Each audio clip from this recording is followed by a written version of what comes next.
Hello, c'est Marianne et bienvenue dans cette nouvelle vidéo où on va parler de mon postpartum. Alors déjà, bienvenue puisque c'est la première vidéo que je tourne dans notre nouvelle maison. Donc voilà, c'est plutôt cosy par ici, petit feu, on est pas mal. Et avant de passer à la suite, je voulais remercier Wild de sponsoriser cette vidéo. Alors Wild, c'est une marque qui propose plusieurs produits, donc il y a des déodorants, des baumes à lèvres, des gels douche. Tout rechargeable en fait. Au début vous achetez un étui et à chaque fois vous pouvez changer la recharge tout simplement, et ce qui est hyper cool c'est que la recharge est compostable, donc ça vous permet à chaque recharge d'économiser 30 grammes de plastique. Et comme la Saint-Valentin c'était il y a 2 jours, pour l'occasion ils ont sorti une gamme trop choupie avec des petits cœurs. Franchement j'aime beaucoup le design, je le trouve très doux et en même temps très dans le mood Saint-Valentin, donc j'adore. Si même vous avez envie de vous faire un petit kiff, vous pouvez même graver vos étuis. Au niveau de la composition, c'est hyper sain, il n'y a pas d'aluminium, il n'y a pas de parabènes, il n'y a aucune substance indésirable, donc franchement vous pouvez y aller à ce niveau-là. Et au cours de mes discussions avec eux pour préparer cette collab, ils m'ont précisé aussi que tous les ingrédients qui étaient utilisés dans leurs produits sont compatibles avec la grossesse et l'allaitement, donc ça c'est cool parce que vous le savez sûrement, mais c'est pas le cas de toutes les cosmétiques, donc c'est bon à savoir. Bon, j'aurai l'occasion de vous reparler d'un des produits un petit peu plus tard dans la vidéo, vous verrez, j'en dis pas plus pour le moment, mais si d'ici là j'ai déjà piqué votre curiosité et que vous avez peut-être envie de vous laisser tenter par l'un des produits de chez Wild, il y a un petit QR code qui s'affiche juste là qui vous permet d'avoir moins 20% ou également mon code promo Marianne Love, et je vous mets également le lien en description si jamais ça vous intéresse. Prenez une petite boisson parce que comme toutes les vidéos qui parlent de maternité, il y a pas mal de petites choses à dire, donc équipez-vous et c'est parti. Alors déjà, pour faire suite à mes 3 vidéos précédentes sur mon premier, deuxième et troisième trimestre de grossesse, on va reprendre là où on s'était arrêté à peu près la dernière fois, donc c'est-à-dire au début du séjour en chambre à la maternité. Comme je vous ai tenu au courant de mon poids tout du long de la grossesse, je vais aussi vous parler de mon poids et du suivi en postpartum. Et donc juste après l'accouchement, alors je me suis pesée au retour de la maternité puisqu'on m'a pas fait me peser à la maternité, et j'ai donc perdu 7 kilos juste après l'accouchement et je suis passée donc de 68 à 61 kilos. À savoir que mon poids pré-grossesse était de 60 kilos, et sachant aussi que juste avant de tomber enceinte j'avais fait une prise de masse. Quelque chose qui m'a vachement impressionnée, c'est la vitesse à laquelle le ventre se dégonfle après l'accouchement. Alors je dis pas que en sortant de la maternité mon ventre était plat, hein, loin de là, mais 24 heures après l'accouchement déjà il était bien revenu à sa place quoi. J'étais vraiment hyper impressionnée de ce point. Et en parlant du ventre, ça c'est un truc aussi qu'ils font après l'accouchement qui est un peu désagréable. Assez régulièrement après l'accouchement ils vont venir appuyer sur votre ventre, d'une part pour voir je pense à quel point il y a du sang qui sort encore, et aussi également pour voir si l'utérus reprend bien sa forme et enfin rétrécit bien comme il est censé le faire. Pendant les cours de préparation à la naissance, j'ai appris qu'en fait l'utérus après l'accouchement, 2 heures après l'accouchement, il repasse de sa taille initiale pendant la grossesse à une taille où ça arrive à peu près au niveau du nombril, donc il réduit de quasi moitié on va dire, et après il reprend sa forme initiale au bout de 2 mois. C'est hyper impressionnant. Il y a autre chose dont j'ai l'impression on parle quand même pas mal, c'est la première fois où vous allez aller à la selle après l'accouchement. Souvent on dit que c'est un moment un peu compliqué, et effectivement ça a été mon cas aussi. Alors je vous avoue que jusqu'au jour du départ en fait, le matin j'y avais pas encore été, et j'avoue que j'avais pas particulièrement envie parce que je sentais que c'était un petit peu le bordel en bas, donc j'y tenais pas particulièrement, mais je savais que c'était important de le faire avant la sortie de la maternité, et j'ai réussi à y aller et à faire un tout petit popo quoi, en gros vraiment le matin même du départ, et quasi dans la foulée il y a une infirmière qui est venue pour savoir si j'avais été à la selle, donc j'ai pu lui répondre bah oui justement je viens d'y aller. C'est glamour, on adore, mais c'est important de parler de ce sujet là aussi, et effectivement c'était un petit peu compliqué parce que je sentais qu'il s'était passé beaucoup de choses dans les dernières heures, et du coup c'était pas un moment agréable, c'était en fait, comme je devais forcément pousser un petit peu, comme ce que je l'ai fait pour accoucher, du coup ça forçait je pense sur des zones qui étaient encore un petit peu douloureuses, du coup c'était un peu douloureux, mais ça allait. En parlant de tout ça, en fait, toute la zone périnéale, j'avais l'impression qu'il y avait vraiment une une pression constante en fait. Je me souviens que quand je passais de la position allongée à assise, puis assise à debout, je devais un peu me soulever comme ça parce que dès que j'avais un petit peu de pression par le bas sur cette zone, c'était un petit peu douloureux aussi. Je sentais vraiment que comme s'il y avait vraiment la pression de tout ce qui était encore à l'intérieur de moi qui appuyait sur le périnée et qui essayait de retenir tant bien que mal ce qu'il y avait à l'intérieur. Et vraiment c'est cette pression que je ressentais. C'est un peu difficile à décrire, mais elle était quand même assez présente et assez dérangeante. À côté de ça, évidemment, périnée en compote, donc les fuites urinaires, elles étaient bien présentes. Il y avait aussi évidemment une perte de sang qui a duré à peu près pour ma part 15 jours jusqu'à après l'accouchement. Bon, pour le coup, j'avais ramené des grosses serviettes jetables, mais en fait, je me suis mise à utiliser celle-ci seulement à mon retour de la maternité. Finalement, sur place, j'ai pas mal utilisé ce qu'ils nous avaient fourni. Ça m'évitait aussi d'avoir à penser aux machines tachées de sang que j'allais devoir faire une fois de retour de la maternité. J'avoue que j'ai pas particulièrement investi dans des couches pour adultes, mais franchement, ça m'allait très bien ce qu'ils nous ont fourni à la maternité, donc pour moi en tout cas ça me convenait. Je sais que ça convient pas à tout le monde, mais moi ça m'allait. Au-delà de ce côté pression périnéale aussi que je vous expliquais, il y avait vraiment aussi cette sensation comme si en gros les lèvres étaient vraiment enflées quoi. C'est pour ça que c'était dérangeant aussi quand j'étais en posture assise. J'avais l'impression qu'elle prenait plus de place que ce qu'elle ne devrait. Et ça, cette sensation que tout était enflé, ça a duré surtout les premiers jours. On m'avait expliqué aussi que pendant l'allaitement particulièrement, j'allais pouvoir sentir en fait mon utérus avoir encore des contractions, même après l'accouchement. Contractions qui sont utiles en fait pour aider l'utérus à ce qu'il retrouve justement sa taille initiale. Et effectivement, je les ai senties, mais franchement, c'est des contractions c'est rien du tout. Franchement, après, à côté des contractions d'accouchement, ça n'a rien à voir. C'est arrivé pour ma part pendant l'allaitement, mais pas que. Il y a des moments où il se passait rien de particulier, tout d'un coup je sentais qu'il y avait mon utérus qui se contractait, donc c'était très aléatoire pour ma part. Maintenant, je vais vous parler un petit peu plus des visites en chambre de manière générale. Alors déjà, première chose, c'est qu'on avait refusé à ce que des personnes viennent nous rendre visite. On voulait vraiment que ces premiers jours de vie à trois, ce soit entre nous trois, enfin entre nous trois et le personnel médical, mais surtout entre nous. Vraiment, moi, je voulais préserver cette petite bulle d'intimité au début, la rencontre de notre fille avec nos familles respectives pouvait attendre un petit peu, surtout que les premiers jours, quand tu viens d'accoucher, t'es pas forcément en super forme, t'es pas forcément dans un état au top, donc je trouve que c'est un peu dur d'accepter. Il y en a qui en sont très contents, mais nous on avait vraiment pas envie, surtout moi, hein, très honnêtement, on n'avait pas envie de recevoir plein de monde. Et il se trouve que de toute façon, dans l'hôpital dans lequel j'ai accouché, les seules personnes qui étaient autorisées à nous rendre visite, c'était nos parents, donc mes parents et les parents de Pierre-Alain, mais même eux, on leur a dit on attendra d'être de retour chez nous pour que vous puissiez venir rencontrer Ellie. Et franchement, je suis très contente qu'on ait procédé comme ça on était vraiment entre nous tranquilles. Quand on pouvait se reposer, on se reposait.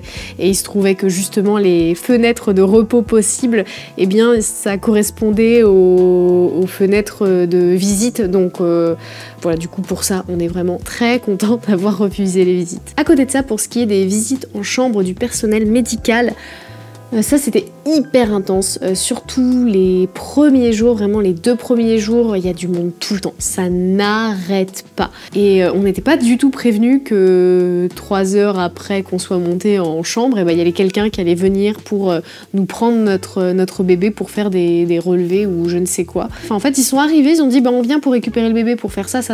On était là, ah bon, mais enfin ça va prendre combien de temps? Vous nous la ramenez quand? C'est où? Enfin en fait c'était tellement, eux ils ont l'habitude, ils sont dedans, donc je pense qu'ils se posent plus la question, mais nous comme on nous avait pas prévenus, on était un peu, on tombait un peu dénus de ce qui se passait. Et bon, ça a duré je crois une dizaine de minutes, quelque chose comme ça, mais de notre ressenti en tout cas, on a trouvé ça un petit peu brutal. Alors après, on nous bombarde tellement d'informations qu'on n'aurait peut-être pas retenu ce truc-là. C'est possible aussi, et je pense que les maternités fonctionnent peut-être aussi différemment d'une maternité à l'autre. Bref, mais en tout cas, ce point-là nous avait particulièrement surpris. À côté de ça, il y a quelqu'un qui vient, comme je disais, régulièrement pour appuyer sur le ventre, vérifier que l'utérus reprend bien sa position initiale, viennent pour faire aussi des tests, prendre ma température, regarder si tout va bien pour moi, si j'ai pas besoin d'antidouleur ou autre. Il y a notamment une conseillère en allaitement qui est passée pour vérifier que le début de l'allaitement se passait bien. Ça, je trouve ça très cool qu'il y ait quelqu'un qui passe en chambre, franchement c'était chouette.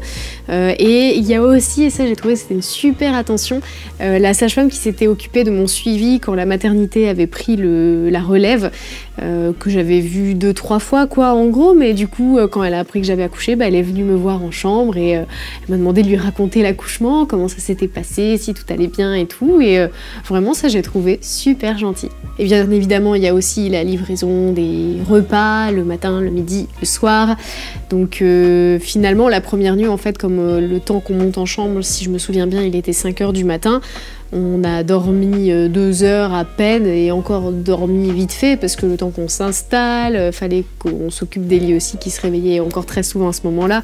Donc je pense qu'on a fait une sieste en fait et il y a quelqu'un qui est arrivé pour récupérer Ellie, pour faire ses petits relevés. Enfin bon, bref, la première nuit n'en était pas vraiment une, donc j'ai vraiment enchaîné 2 nuits complètes sans dormir entre l'accouchement et la première nuit à la maternité où je n'ai pas dormi, clairement. Bon, et comme je vous disais, il y a tout un tas de personnel qui passe dans votre chambre qui va vous bombarder d'informations. Donc un des conseils que je peux vous donner, c'est de prendre des notes. Vraiment, notez toutes les infos, tous les rendez-vous, tous les trucs qui vous semblent utiles en fait. Enfin, prenez votre petit carnet, vous notez tout et vous dites attendez 2 secondes, faut que je note parce que là, clairement, votre cerveau il part dans tous les sens. J'avais l'impression que ça partait partout quoi. Et déjà il y avait toute la nouveauté de s'occuper du bébé et puis on te donne toutes les informations de les soins, c'est dans ce sens là, la température de l'eau, blablabla. Enfin bon bref, les rendez-vous à prendre aussi une fois que vous serez sorti de la maternité, pour vous, pour le bébé, ça part dans tous les sens. Donc ça c'est vraiment un des meilleurs conseils de survie à la maternité que je peux vous donner, c'est de prendre un carnet de notes et de noter tout ce qu'on vous dit. Bon, j'ai quand même noté tous les rendez-vous importants, je me suis dit que j'allais vous les lister, ça peut peut-être vous être utile.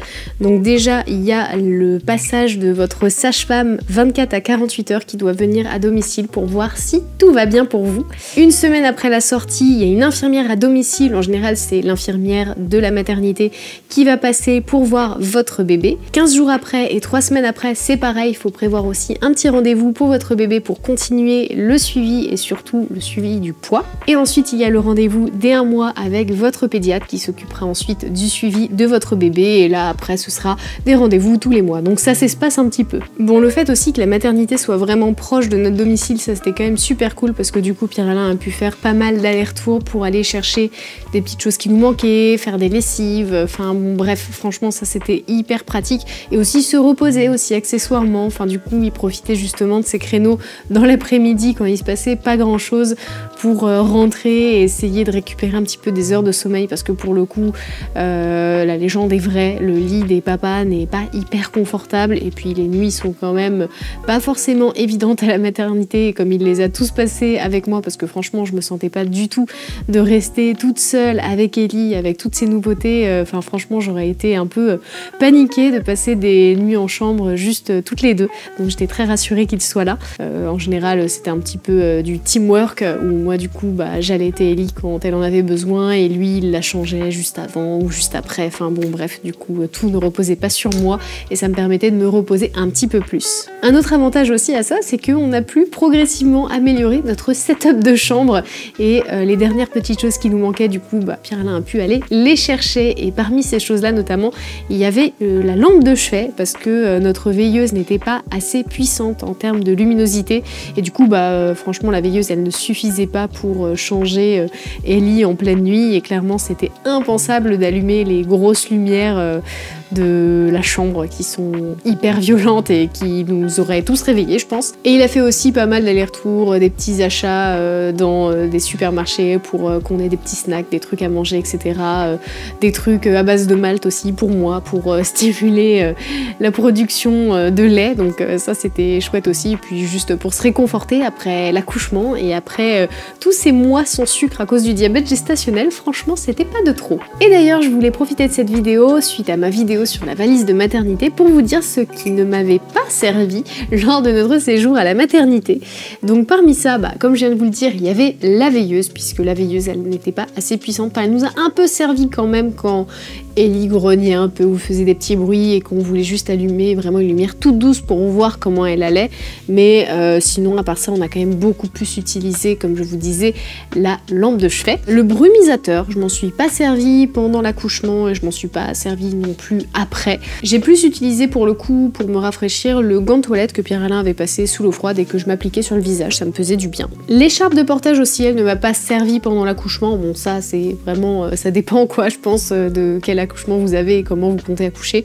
Moi je l'avais pris parce que j'avais vu que ça pouvait être utile si on voulait se suspendre. Ce n'a pas été mon cas, donc je n'en ai pas eu besoin. J'avais noté aussi crème et gel cicatrisant pour le soin des tétons, pour l'allaitement si jamais c'est un petit peu douloureux. Bon, il se trouve que j'ai eu un bon lancement en termes d'allaitement, donc je n'en ai pas eu besoin. Pareil pour ce qui est des culottes, comme je vous disais un petit peu plus tôt, je ne les ai pas utilisées puisque je ne voulais pas avoir à détacher toutes mes culottes en rentrant de la maternité et je n'ai fait que utiliser les culottes filées. J'avais évidemment pris beaucoup trop de vêtements pour Ellie. Clairement, je pense qu'on a utilisé peut-être un tiers de ce qu'il y avait dans la valise de maternité parce qu'au final, on s'est mis à réutiliser pas mal. Il faisait froid en fait en chambre, donc on a mis un gilet qu'on lui a remis quasiment pendant tout le séjour par-dessus le reste de ses vêtements. Les bavoirs aussi, ça je m'en suis pas du tout servi. En fait, elles régurgitaient pas trop. Les capes de bain aussi, j'avais noté qu'il fallait en prendre 3 sur les conseils de la maternité, me semble-t-il. On en a utilisé 2. Nous, on a juste souillé une et on a dû utiliser la deuxième parce que juste après un bain, elle a fait un caca instantanément sur la cape de bain. Donc du coup, heureusement qu'on en avait une deuxième. Et enfin, je voulais terminer ce point sur la valise de maternité en vous mentionnant les 3 objets que je suis reconnaissante d'avoir pris avec moi. Le premier, c'était l'enceinte. Franchement, c'était le meilleur objet de notre chambre, clairement. On mettait de la musique tout le temps. Alors c'était de la musique vraiment douce, chill, genre du lofi, du jazz, un truc vraiment très cosy, au point où il y a des infirmières, quand elles venaient, elles étaient là, oh bah c'est cosy ici, oh bah on resterait bien, franchement, c'est très chaleureux dans votre chambre, il y a une bonne ambiance, et c'était vrai, je trouvais que vraiment c'était très agréable, on en mettait du matin au soir, et du coup ça nous permettait d'avoir moins cette sensation justement d'être dans un hôpital, ça remplissait un petit peu la chambre d'un côté chaleureux, et c'était hyper chouette. Donc si vous en avez une, je vous recommande vraiment de la prendre, parce que nous c'était un très bon investissement de notre espace. Le deuxième objet, c'était tout simplement le coussin d'allaitement, enfin mon coussin de grossesse qui est devenu mon coussin d'allaitement. Pour allaiter, c'est quand même vachement plus pratique, sinon comme au début le bébé est tout petit, il y a besoin de le surélever un petit peu aussi pour qu'il puisse bien prendre le sein. Et au début, j'ai quand même vachement varié les positions d'allaitement, donc des fois je la mettais, je crois que c'est position du ballon de rugby, un truc comme ça, et du coup je mettais le coussin de grossesse comme ça autour de moi et je pouvais la poser comme ça et ça m'évitait de tirer sur mon épaule, sur mon bras et tout, d'être un peu tordu. Et puis aussi tout simplement des fois pour l'avoir un petit peu contre moi, si j'étais sur le lit et qu'elle était à côté de moi, pour sécuriser un petit peu et éviter qu'elle ne tombe tout simplement du lit. Ça c'était vachement chouette. Et enfin, je l'ai mentionné déjà un petit peu plus tôt, mais la lampe de chevet, ça c'était vraiment essentiel. Après, si je devais rallonger un petit peu cette liste et en faire un top 5, je pense que je rajouterais notamment le Boku Mini dont je vous avais déjà parlé, qui est comme une douchette intime en fait. Le fait d'avoir un petit jet d'eau assez doux et froid sur cette zone-là, c'est beaucoup plus agréable que du papier toilette, donc ça je recommande vraiment. Et enfin, en 5e position, je dirais la bouilloire, parce que si vous avez envie de vous faire une petite boisson chaude dans la journée ou le soir, nous on se faisait aussi beaucoup d'infusions, pareil des infusions pour l'allaitement, ça c'était chouette, c'est quand même vachement pratique. Et aussi, si jamais vous avez des douleurs à des endroits, d'avoir une bouillotte, c'est vachement bien pour pouvoir appliquer aux zones qui sont peut-être un petit peu douloureuses à ce stade-là. Maintenant, on va parler des suites de couches, donc après le retour de la maternité et surtout, en fait, un mois après l'accouchement. Qu'est-ce qui s'est passé au cours de ce mois en postpartum? Alors déjà, au niveau de mon poids, à la fin du premier mois postpartum, j'étais à 58,5 kg, donc à savoir du coup 2,5 kg en dessous de mon poids pré-grossesse. Donc j'avais perdu environ 3,5 kg par rapport à mon poids juste après l'accouchement. Je pense que l'allaitement y est pour beaucoup parce que ça pompe beaucoup de calories et comme forcément pendant toute cette période-là, je n'avais pas le droit de faire de sport sport, c'est forcé que ce soit ça en fait, ça ne peut pas être autre chose. Le seul sport que je faisais c'était de la marche, mais je marchais pas tant que ça. Vers la toute fin de ma grossesse, j'avais une petite douleur dans le dos que je ressentais surtout quand j'étais allongée vraiment sur le dos. C'était vraiment une douleur au niveau, je dirais, des lombaires qui était un petit peu gênante, un petit peu comme une petite aiguille qui faisait un petit pincement dans cette zone-là. Heureusement, c'est une douleur qui a disparu du coup dans les 2 semaines postpartum, donc voilà, j'ai pu entendre parler de cette douleur après ça. Je pense que c'était le temps que mon corps se remette un petit peu de tous ces kilos supplémentaires à la fin de la grossesse. Ça, je sais pas si c'est quelque chose qui était normal, j'ai complètement oublié d'en parler à ma sage-femme, mais pendant quelques jours, donc après l'accouchement, j'ai senti comme des démangeaisons à l'endroit où il y avait eu la piqûre de la péridurale. Ça a duré quelques jours et après ça s'est arrêté, donc c'est pour ça que je suis passée à autre chose et que j'ai oublié d'en parler. Évidemment, je voulais aussi aborder le sujet de la fatigue, qui est un gros sujet quand tu deviens parent. En fait, le plus compliqué forcément, c'est la nuit en fait, parce que tu peux plus compter sur la nuit vraiment pour te reposer à 100%. Déjà d'une part parce que tu es en hypervigilance par rapport à ton bébé, surtout en tant que femme qui a accouché. T'es vraiment aux aguets du moindre souci, il y a une connexion très spéciale que tu as avec ton bébé. C'est pour ça que pour nous, le cododo, la question ne s'est pas posée très longtemps.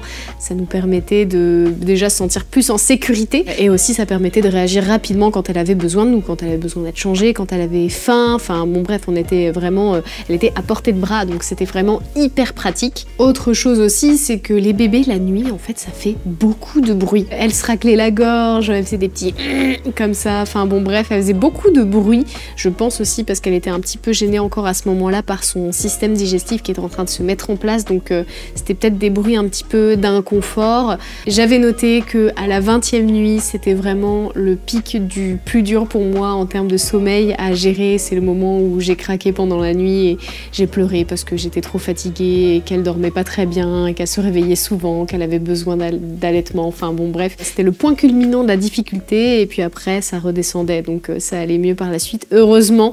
Mais vraiment cette nuit-là, elle a été compliquée pour moi. Il y a eu quelques nuits aussi où mon corps il avait vachement du mal à se réguler. Alors de base, je suis quelqu'un qui a très chaud facilement la nuit, mais alors là, avec l'accouchement, la chute des hormones en post-accouchement, c'était un peu le bazar, je pense. Ce qui fait que j'ai vraiment eu des nuits où je me réveillais, j'étais en sueur et en même temps j'étais frissonnante, un petit peu comme si j'étais malade.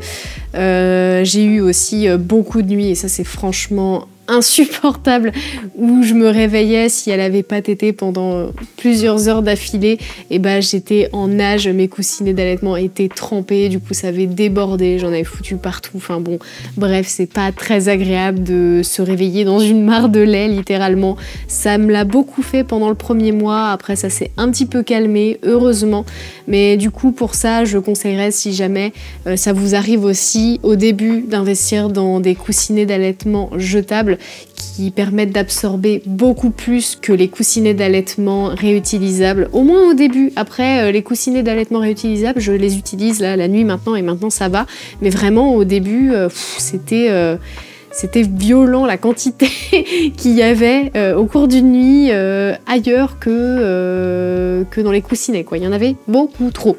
À J+8 aussi, j'ai commencé à avoir une douleur comme dans l'os au niveau du pubis, comme si je m'étais pris un coup en fait, un choc. Et c'est vraiment arrivé à J+8, pas avant.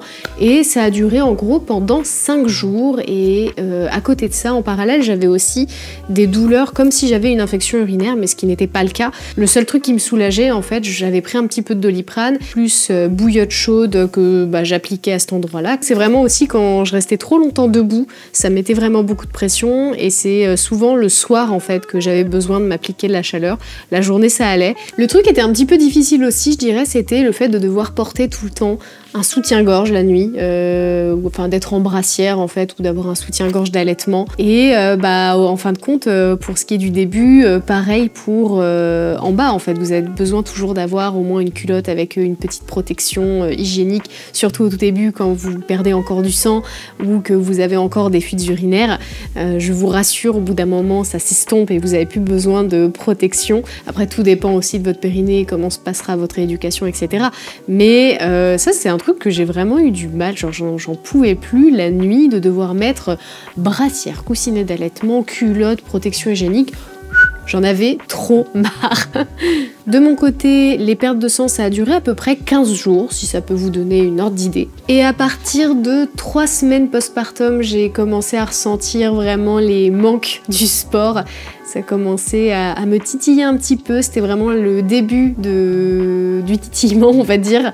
Mais j'avais hâte de me dire que j'allais pouvoir reprendre à un certain moment, mais c'était pas encore le cas, puisque en général, on conseille d'attendre que la rééducation soit faite, donc souvent 8 semaines postpartum, on peut commencer à réintroduire un sport un peu doux, mais pas avant, donc ça m'a quand même un peu manqué. On va pouvoir passer à la dernière catégorie de cette vidéo où je vais vous parler de ce qui s'est passé 2 et 3 mois après l'accouchement. Donc déjà au niveau du poids, 2 mois après l'accouchement, je suis passée à 57,5 kg, donc j'étais à moins 3,5 kg par rapport à juste après l'accouchement.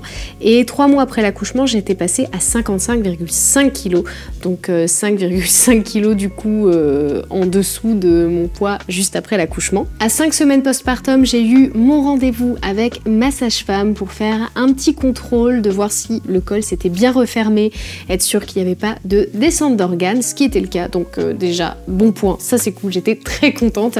Et surtout commencer la rééducation périnéale.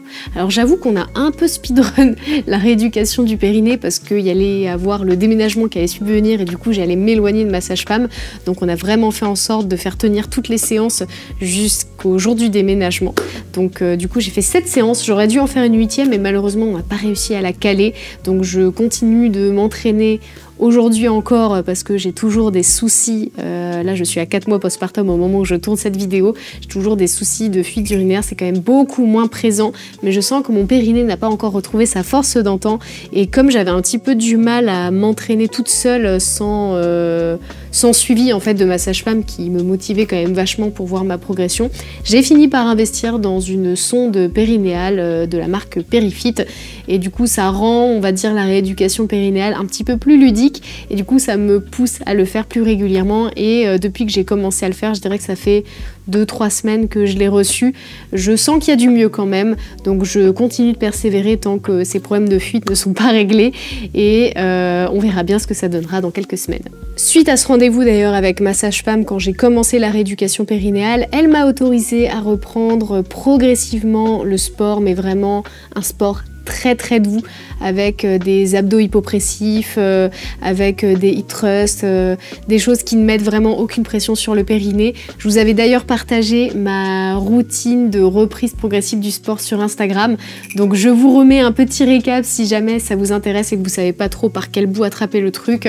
Voilà, c'est des exercices que ma sage-femme avait validés en tout cas à ce stade-là. Vérifiez quand même avec la vôtre qu'il n'y a pas de souci, mais normalement, si vous faites ça, ça devrait aller. À la fin du 3e mois, début du 4e mois postpartum, j'ai pu reprendre le sport de manière un petit peu plus intensive, donc j'étais vraiment trop contente de ça. J'ai repris avec le programme Christmas with Sissi qui était vraiment parfait pour une reprise, quand même assez doux, pas trop d'impact. Alors il y a quelques exercices au début que j'adaptais, je chargeais un petit peu moins et je faisais quand même hyper attention, j'étais très à l'écoute de mon corps, et petit à petit je regagnais un petit peu en confiance, je regagnais un petit peu en force, en endurance, donc voilà, j'ai persévéré les efforts et je trouvais que le programme était hyper adapté pour une reprise, donc ça c'était vraiment top. Et là du coup à 4 mois postpartum, j'ai pu reprendre un programme un petit peu plus intense, qui est le programme qui est sorti au mois de janvier sur l'application TSE qui s'appelle Back to Shape, où là je commence aussi à charger un petit peu plus, donc je suis très contente de ça. Et c'est l'occasion d'ailleurs de revenir sur ma collaboration, parce que je vous ai dit que j'y reviendrai plus tard dans la vidéo, donc là c'est le moment, puisque dans les produits Wild il y a notamment un déodorant, et que j'ai pu tester du coup en condition avec la reprise du sport. C'était important d'avoir pour moi un déodorant qui était d'une part compatible avec l'allaitement, et aussi qui faisait en sorte que je sentais bon, parce que je suis quelqu'un qui sue facilement, il faut dire, et d'avoir un déo qui sent bon du début jusqu'à la fin de la journée, c'est pas forcément facile pour moi. En plus de ça, je trouve que le format en stick est vraiment hyper pratique. Déjà pour le côté transportable, je trouve que ça prend pas trop de place, et je trouve ça plus agréable agréable à appliquer que juste une pommade ou bon, le déo en spray, c'est mieux d'éviter parce que c'est un aérosol. Donc en fin de compte, je trouvais ça dommage que sur le marché, il n'y ait pas plus de choix de déo en stick comme ceux que propose Wild. Donc franchement, là, avec l'option qu'ils proposent, avec les recharges et l'emballage compostable et tout, moi je trouve ça vraiment cool et je trouve qu'il a une bonne tenue. Là, ça sent bon jusqu'au soir, donc je suis très contente et ça tient bien la route avec mes séances de sport, donc vraiment je suis ravie. Je vous remets toutes les infos, le QR code pour scanner avec mon code promo Marianne Love qui vous permet d'avoir moins 20% sur la boutique. Toutes les infos sont en description et en commentaire épinglé si jamais vous avez envie de voir un petit peu leurs produits. Et je voulais vous parler aussi rapidement de la rééducation abdominale que je n'ai toujours pas pu commencer à 4 mois postpartum. En fait, avec le déménagement, j'avais essayé de trouver une kiné qui pourrait me reprendre, mais en fait, elle ne m'a jamais répondu.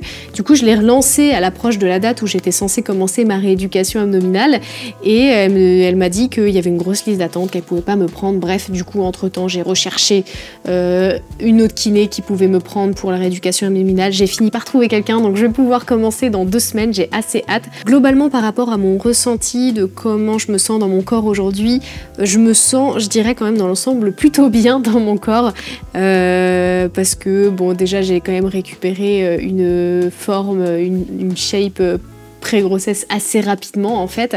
Bon, par contre j'ai vraiment perdu tous les efforts de sport que j'avais fait jusqu'à avant d'accoucher. En fait, j'avais quand même fait du sport jusqu'à la fin de ma grossesse et c'est fou parce que vraiment en un mois et demi, j'ai senti que bon, mes abdos, ils avaient un peu disparu derrière tout ce qui s'était passé déjà dans un premier temps et surtout, mais j'ai perdu du booty, mais ça c'est un truc de ouf, vraiment, j'ai l'impression d'avoir un cul tout plat aujourd'hui, donc je vais mettre un point d'honneur là-dessus pour repumper un petit peu tout ça et pareil, bah, j'ai hâte de voir un petit peu ma shape rechanger dans l'autre sens. En tout cas, je suis hyper motivée pour reprendre et retrouver un petit peu ma forme d'avant en étant à 4,5 kg en dessous du poids que j'avais réussi à atteindre avec la prise de masse, bah, j'en suis loin, donc forcément c'est que bah, j'ai perdu quelque part et clairement je sens que ma masse musculaire elle a un peu fondu. Ce qui est normal, hein, quand on arrête le sport sur une aussi longue durée, bah, ça fond vite, mais l'avantage c'est que ça devrait repartir assez vite aussi dans l'autre sens, donc je croisez les doigts pour moi, s'il vous plaît. Et en tout cas, ce qui concerne tout ce qui est douleur périnéale, je n'ai vraiment plus rien, je pense, depuis le 2e mois, en gros.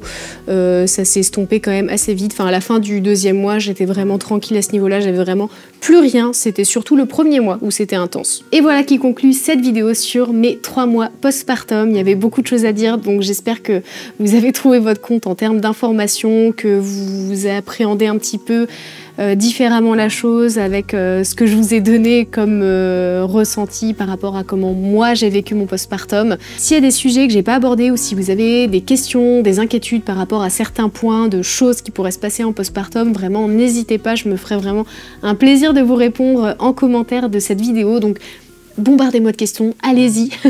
Si jamais vous êtes arrivé aussi jusque là dans la vidéo, n'hésitez pas à mettre cet emoji, comme ça je sais que vous faites partie de l'élite des gens qui regardent mes vidéos jusqu'au bout et ça, eh ben, j'adore et j'irai liker d'ailleurs vos commentaires. Je vous dis merci beaucoup d'avoir regardé cette vidéo, merci encore à Wild pour la collaboration et à dans 2 semaines pour la prochaine vidéo.